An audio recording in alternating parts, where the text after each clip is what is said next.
Courier company has apologised and launched an internal investigation after a shotgun, legally purchased online, was left leaning against the buyer's front door. The shotgun had been dispatched signature only, which is standard procedure, we're told, when guns are couriered to people who've bought them online, but no one was home. So the courier simply left it there for anyone, including children, to find.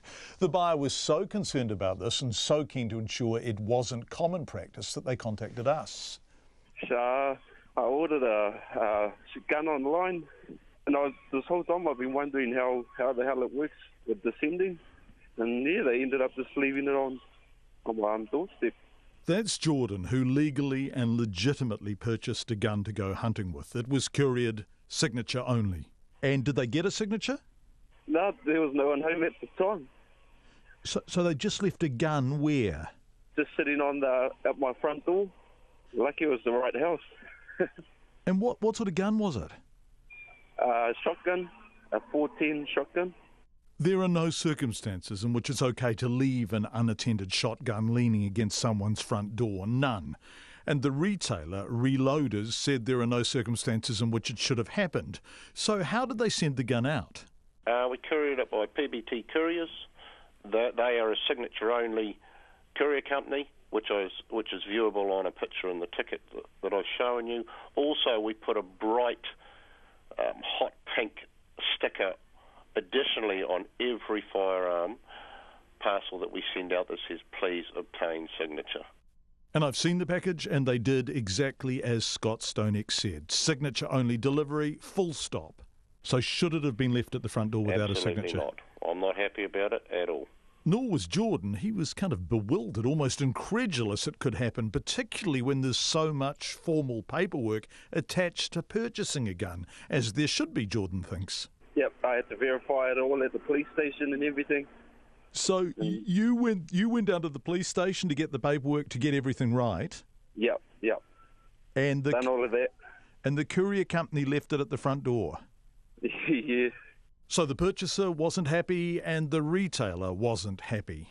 So this shouldn't happen under any circumstances. Absolutely not. I mean, we in good faith send something out to the letter of the law with all the appropriate documentation and ask for the PBT ticket says quite clearly signature required, but we also put a bright red, say hot pink really colour sticker, please obtain signature. We can't do anything more than that, John. The general manager of PBT Couriers is Brett Chatfield. He told me, and I was surprised to hear this, that courier drivers don't know when they're delivering guns. It isn't a requirement, they're told. That surprised us too. We're going to look next week at whether there should be greater clarity around packages that contain potentially dangerous items like firearms. But speaking to this incident, I asked Brett Chatfield shortly before we came on air if it's good enough that a signature-only delivery containing a shotgun was simply left at Jordan's front door. No, absolutely not. No, it's inappropriate. It was a signature-required service, and 80% of our parcels are signature-required services, so no, it should not have occurred.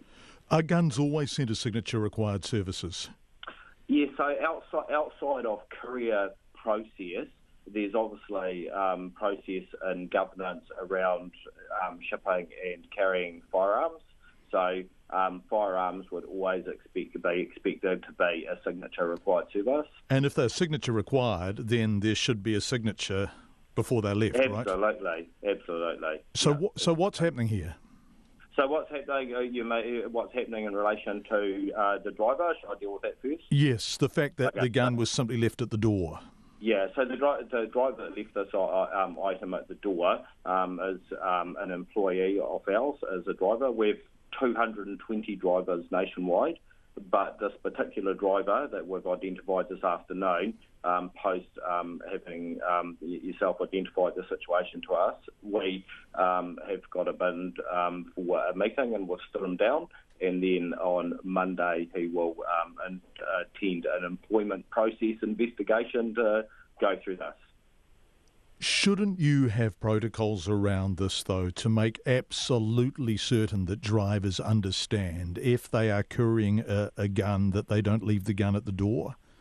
Okay, so in this particular case, and as you would expect in most brown and white parcels that move around the place, there's nothing that actually identifies what is inside the item, and it's also not a requirement.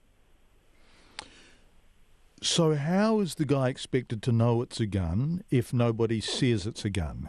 And the business of knowing what's in the goods is not his. His business is getting a signature because it's a signature required service of that particular item. And like I said, over 80% of our items are signature required. So his focus and what he's measured on and reported on is acquiring signature. Brett Chatfield, I spoke to him just before we came on air. So in short, the driver didn't know it was a gun. We are really bewildered as to how guns can be sent out without the people delivering them knowing what they are, and we are going to look into this.